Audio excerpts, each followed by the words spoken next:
خليك واقف مع الجملة دي شوية. انت مش محتاج تتصلح. مش معناها ان الغلط صح، ولا ان الذنب عادي، ولا انك تكمل زي ما انت. المعنى الحقيقي انك مش قطعة بايظة مستنية تتصلح. انت انسان اتخلق سليم بس اتجرح. في فرق كبير بين حد بايظ وحد متألم. احنا اتعودنا نجلد نفسنا، نقول انا مش كويس، انا بعيد، انا وحش. بس الكلام ده بيحبسنا مش بيغيرنا.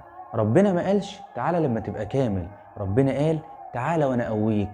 القرب من ربنا مش محطة نهاية، القرب علاج وطريق ونفس.